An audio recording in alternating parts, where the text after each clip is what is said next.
Hi, this is the English Reformation poem. It's a poem about the English Reformation under Henry VIII. It was originally written for use with the GCSE History Henry VIII unit.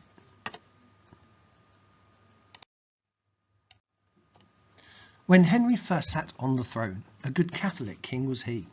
He wrote against the Protestants, with the Pope he did agree. Henry was the defender of the faith, the Pope gave him the title. Yet Henry only had a girl, he believed a son was vital. So his relations with the church did sour, a divorce they wouldn't grant. Then Anne Boleyn some new ideas in Henry's mind did plant. The king should rule all of his land without seeking Rome's permission. Cromwell sought to please his king with a radical proposition. The Act of Succession 1534 meant his marriage to Catherine was over. The Act of Supremacy was passed as well. The Church of England did Henry take over. Most ordinary folk wouldn't notice the change. At the start things were mostly the same. But some senior churchmen, and noblemen too, feared the change would bring on hell's flame.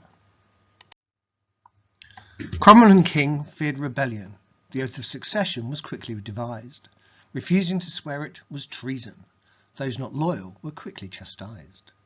The king faced some well-known opponents. His ex-chancellor, Sir Thomas More, the nun of Kent called Elizabeth Barton, with John Fisher did they changes deplore. Thomas More refused to take the oath. Henry sentenced his old friend to death. Barton and Fisher suffered just the same fate against the changes until their last breath. Reformation did make some changes. 7 sacraments reduced to 3. A new Bible translated to English.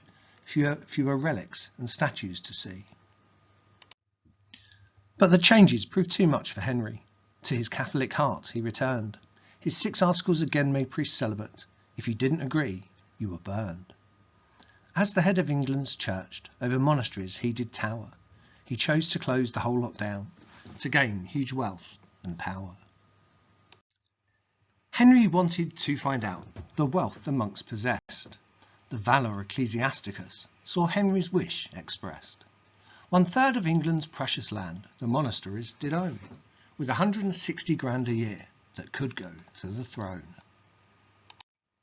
But Henry needed good reasons to close all the monasteries down, so Cromwell arranged a commission to win a fortune for the crown.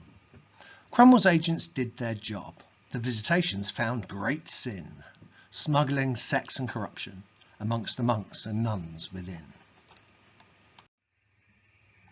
The Act of Dissolution passed, small monasteries did it close. Monks and nuns out on the street, the king with much land to dispose. Then in 1537 he targeted the rest. They gifted themselves to the king.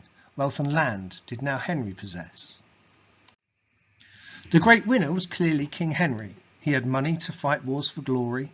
Nobles and merchants also gained land. The poor faced a much bleaker story. The monasteries had been the hospitals, the pilgrims the places of rest. Their charity had kept the poor going. Rising rent left poor farmers distressed.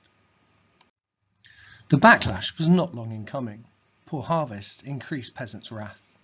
In Lincoln and later in Yorkshire, thousands were on the warpath. The Catholic folk of the north saw their religion under attack.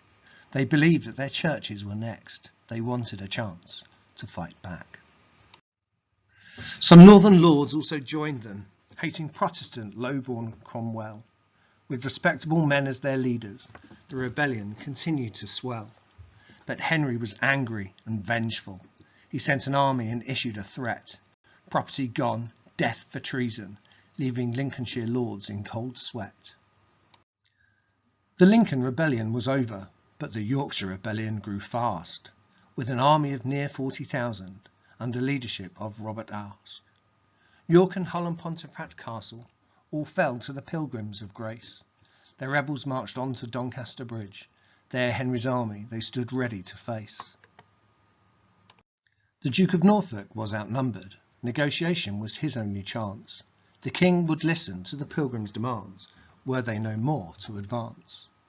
Aske wrote the Pontefract Articles, with 24 points for the king. The Pilgrims' great army was then broken up, trusting Henry would to them death bring.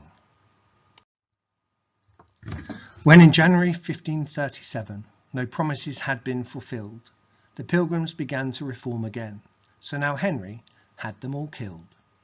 Usk was hanged at York's great castle, trusting Henry his fatal mistake. With 200 dead alongside him, the rebellion did King Henry break. The largest rebellion the Tudors faced was this pilgrimage of grace, yet by talking and making demands on the king, too much trust in Henry did they place. The uprising brought further consequence. Dissolution and speed did increase. Monasteries a focus for resistance. Monks and nuns no more living in peace. The Reformation took place under Henry. Only some new ideas did he pick. The king led the new Church of England, but at heart it was still Catholic. Thank you very much.